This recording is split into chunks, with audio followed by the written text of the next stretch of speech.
Hello friends, कैसे हैं आप लोग। उम्मीद करते हैं सभी लोग स्वस्थ, खुश और मस्त होंगे। दोस्तों, आज मैं खास तौर से 10+2 एस्पिरेंट्स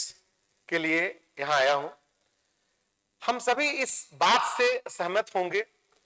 कि कंपटीशन लगातार टफ होता चला जा रहा है।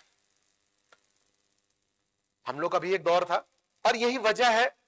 कि अब बहुत पहले से ही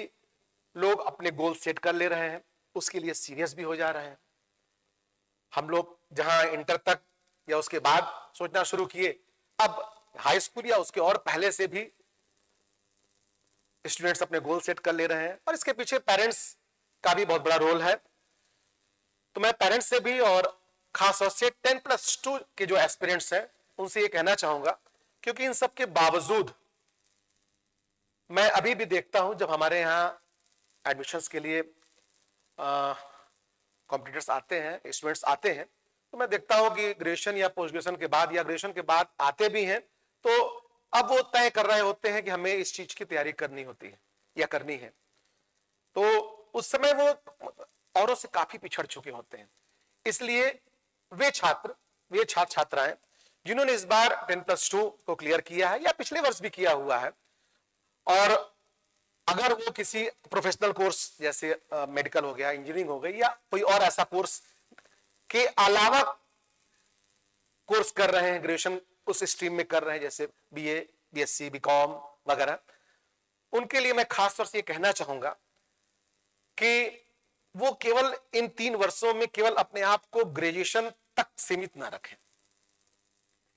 क्योंकि ग्रेजुएशन नॉन जो प्रोफेशनल कोर्सेज है, अगर आप उसमें केवल ग्रेजुएशन कर रहे हैं तो वो केवल एक डिग्री हुई, आपको एक क्वालिफिकेशन हो गई किसी भी एग्जाम में अपीयर होने के लिए। क्योंकि 10+2 की भी जरूरत होती है, बहुत से एग्जाम्स हैं जिसमें ग्रेजुएशन की जरूरत पड़ती है, लेकिन अगर आप ग्रेजुएशन तक केवल ग्रेजुएशन कर रहे हैं और उसके बाद फिर कॉम्पिटिशन में उतरते हैं तो कॉम्पिटिशन इतना टफ है, लोग इतनी तेजी से भाग रहे हैं कि आप उनसे बहुत पीछे हो चुके होंगे। और इसी सोच को ध्यान में रख करके सृजन आईएएस एकेडमी जो वाराणसी लंका पर स्थित है, हम लोगों ने 2 तरह के बैचेस शुरू किए हैं। उसके पहले 2 शब्द हम और कहना चाहेंगे। अगर हम कॉम्पिटिशन की बात करें, गवर्नमेंट जॉब्स की जो अगर हम बात करें, तो मोटे मोटे तौर पर देखा जाए तो 3 रास्ते बनते हुए दिखाई पड़ते हैं। एक जो सिविल सर्विसेज की ओर जाता है, इसमें आप यूपीएससी दे सकते हैं और स्टेट्स के जो पीसीएस एग्जामिनेशन है उनको आप दे सकते हैं, और कुछ छोटे एग्जाम भी होते हैं जैसे आरओ भी हो गया, आयोग से ही होता है। तो कह सकते हैं यूपीएससी और स्टेट्स कमीशन के जो एग्जाम है उनको हम एक रास्ते पर रख सकते हैं, और मोर और लेस उनके पैटर्न भी एक जैसे होते हैं। आसान और कठिन की बात नहीं कर रहे हैं, लेकिन सिलेबस की हम बात कर रहे हैं, तो मोर और लेस थोड़े बहुत परिवर्तनों के साथ। इसलिए जो भी उस ट्रैक पर चलता है तो कोशिश करता है कि यूपीएससी भी दे रहा है, अगर आसपास के स्टेट्स भी कवर करता है कि अगर यूपी में है तो यूपी भी दे दिया, बिहार भी दे दिया, और भी अगर राजस्थान या एमपी चला गया तो वो उसको कवर करने का प्रयास करता है, और अगर सीरियस है तो कहीं ना कहीं वो अपने आप को सडक कर लेता है। दूसरी जो लाइन निकलती है वो जिसको हम लोग आमतौर पर बोलते हैं कि वनडे एग्जामिनेशंस, जिसमें एसएससी, रेलवे, बैंक, एसआई, सिपाही, जीडी और भी जो इस तरह के एग्जाम्स है, वो एक दूसरी लाइन में चला जाता है। और उसमें भी मोर और लेस हम कहेंगे कि सिलेबस एक जैसे ही होते हैं। एग्जैक्ट तो नहीं है, जैसे बैंकिंग थोड़ा अलग हो जाएगा बिल्कुल एसएससी से, तो थोड़े बहुत चेंजेस है, लेकिन maths, reasoning, GS, English, UP में एग्जाम है तो हिंदी कह लीजिए, तो वो एक ट्रैक है, उसको कह सकते हैं कि एक टेस्ट वाली चीज कह सकते हैं, उधर एक रास्ता बन जाता है। तीसरा एक रास्ता और है जो एकेडमिक फील्ड की ओर हम कह लें, जिसमें लोग टीचिंग लाइन में जाना चाहते हैं, तो जैसे हायर एजुकेशन के हो गए,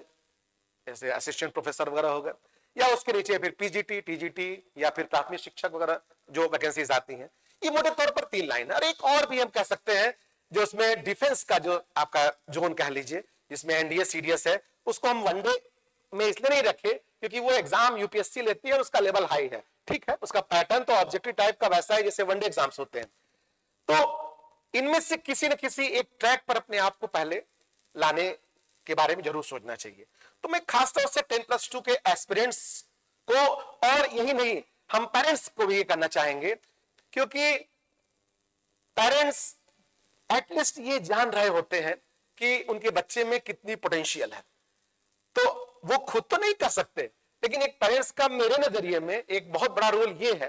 कि वो अपने बच्चे की पोटेंशियल को समझे, उसके इंटरेस्ट को समझे, किस फील्ड में वो अच्छा कर सकता है, और वो पेरेंट्स क्या कर सकते हैं कि केवल उस फील्ड में उसको आगे कैसे बढ़ाया जाए, उसको वो रास्ता दिखा सकते हैं, उसको वो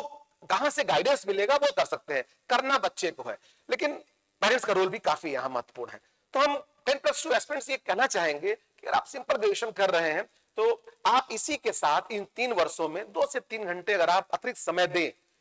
और जिस ट्रैक पर आप जाना चाहते हैं, जैसा आपने पीछे बताया, अगर उस दिशा में अगर आप बढ़ेंगे तो इन 3 वर्षों में आप इतना आगे निकल जाएंगे कि ग्रेजुएशन के बाद आप किसी कंडीशन में अगर बैठे तो आप सिलेक्शन से बहुत दूर नहीं होंगे। कभी कभी तैयारी होने के बावजूद भी समय लग जाता है, लेकिन आप कम से कम तैयार होंगे। तैयार होना मायने रखता है, सिलेक्शन आगे पीछे वो एक दूसरी चीज हो गई। हम पूरी तरह से तैयार हैं कि नहीं, हमने गंभीरता से अपनी तैयारी को किया है कि नहीं, हमारे प्रति अपनी जवाबदेहिता थी या नहीं, इसको बहुत ज्यादा जरूरी है समझना। तो इसी को ध्यान में रख करके हमारी संस्था ने 2 तरह के बैचेस शुरू किए हैं। एक वह बैच जो सिविल सर्विसेज की ओर जाता है, उसके लिए हमने एक मिशन नाम से एक बैच शुरू किया है जो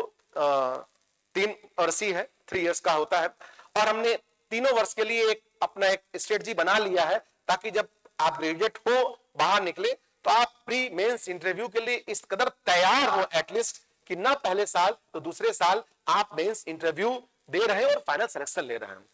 इसी तरीके से हमने जो बच्चे वनडे एग्जामिनेशन की ओर जाना चाहते हैं उनके लिए हमने एक बैच शुरू किया उड़ान नाम से, जो 1 ईयर का है, और उसमें हम सभी सेक्शंस कवर करते हैं। जैसे हमारा सभी से तात्पर्य है, जैसे मान लीजिए हमने एसएससी की तैयारी कोई लड़का कर रहा है तो उसको मैथ्स पढ़ना है, रीजनिंग पढ़ना है, जीएस जीके पढ़ना है और इंग्लिश पढ़ना है। लेकिन यूपी स्टेट का बहुत से ऐसे एग्जाम्स होते हैं जिसमें हिंदी भी आता है, तो हम इनके साथ हिंदी भी पढ़ा लेते हैं, या किसी एग्जाम में अगर कुछ यूपी के बारे में कुछ एक्स्ट्रा आ रहा था वो भी पढ़ा देते हैं। हमारा कहने का मतलब यह है कि वनडे पैटर्न में जो भी चीजें शामिल हैं हम उन सब को कोशिश करते हैं कि 1 साल में वो पूरा तैयार हो, और हमारी टीम लगातार उस पर वर्क भी कर रही है। उस लेवल के वैसे नोट्स बनाना, वैसे क्वेश्चन बैंक तैयार करना, regular test paper, practice paper, और इसका परिणाम भी बड़ा अच्छा हमको दिखाई भी पड़ रहा है। तो इन 3 वर्षों को आप वेस्ट ना करें, और हम तो एक स्लोगन हमने दिया है, ग्रेजुएशन विद प्रिपरेशन। आप ग्रेजुएशन भी करें कोई दिक्कत नहीं है, लेकिन आप केवल 2 घंटा अगर साथ में अलग निकाल लेते हैं तो आपको 3 वर्ष पता नहीं चलेगा, क्योंकि आप तो ग्रेजुएशन कर रहे होते हैं, कोई प्रेशर नहीं कि हम कोई तैयारी कर रहे हैं, एक समय रिजल्ट नहीं आया, तो आप 3 साल बाद जब आप बाहर निकलेंगे तो आप जिस ट्रैक पर चल रहे होंगे उसमें पूरी तरह से तैयार होंगे। और इसमें हम स्टूडेंट्स को भी बोलेंगे और गार्जियन को भी कहेंगे कि इस दिशा में जरूर सोचें, केवल 3 वर्ष ऐसे ही ग्रेजुएशन करने में न चला जाए। तो हम चाहेंगे कि आप हमारे यहाँ चल रहे ऐसे बैचेस का फायदा उठाइए, और आप खुद भी उठाएं और अपने जानने वालों को बताएं। और इसके अलावा भी अगर कैरियर से रिलेटेड कुछ जरूरत आवश्यकता हो तो हम हमेशा हमारी टीम अवेलेबल रहती है, कि कोई डिसीजन ले ही नहीं पा रहा है कि भाई उसके अंदर ऐसी किस दिशा में जाने लायक काबिलियत है, तो उसके लिए भी हमारे यहाँ वो सुविधा है। हम कैरियर काउंसलिंग करते हैं, तो बताते हैं कि आपको किस दिशा में जाना चाहिए, किस दिशा में जाने पर आप बहुत जल्दी सक्सेस पा सकते हैं। Okay, thank you.